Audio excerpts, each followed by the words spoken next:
Choose one or more correct alternatives. For work to be performed, energy must be first, transferred from one place to another. Second, concentrated. Third, transformed from one type to another. And fourth, destroyed. So for work to be performed, energy must be, yes, you are right, transferred from one place to another. Joule is the unit of, it is unit of both work and energy. Which of the forces involved in dragging a heavy object on a smooth horizontal surface have the same magnitude? It is the gravitational force and force of friction. Power is a measure of the rapidity with which work is done and the slowness with which the work is performed. Next, while dragging or lifting an object, negative work is done by gravitational force and frictional force. Rewrite the following sentences using proper alternatives. The potential energy of your body is least when you are sleeping on the ground. The total energy of an object falling freely towards the ground remains unchanged. If we increase the velocity of a car moving on a flat surface to 4 times its original speed, its potential energy will not change.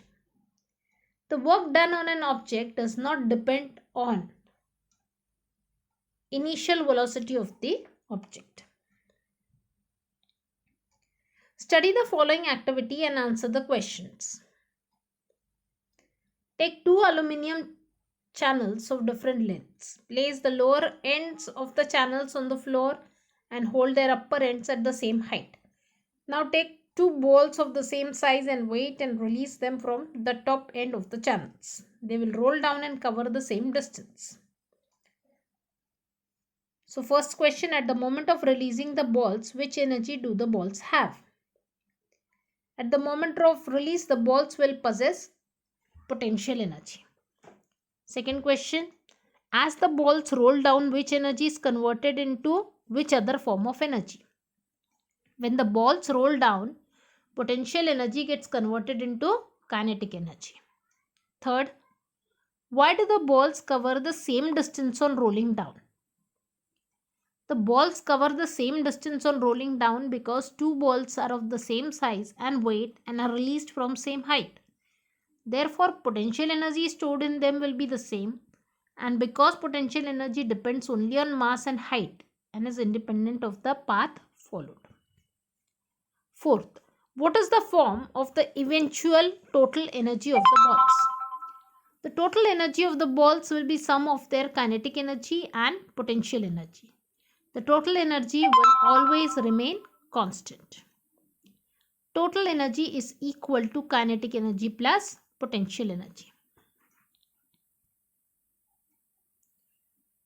Fifth, which law related to energy does the above activity demonstrate? Explain.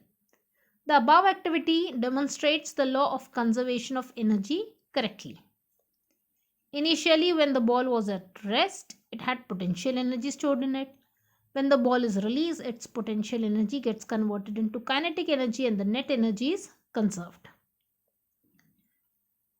Now here you have one extra question. Derive the formula for the potential energy of an object of mass m at a height h. So just like you had the question for derivation of kinetic energy, you have an extra question for the derivation of potential energy. So this is as it is from the textbook, where we have derived expression for potential energy. Thank you.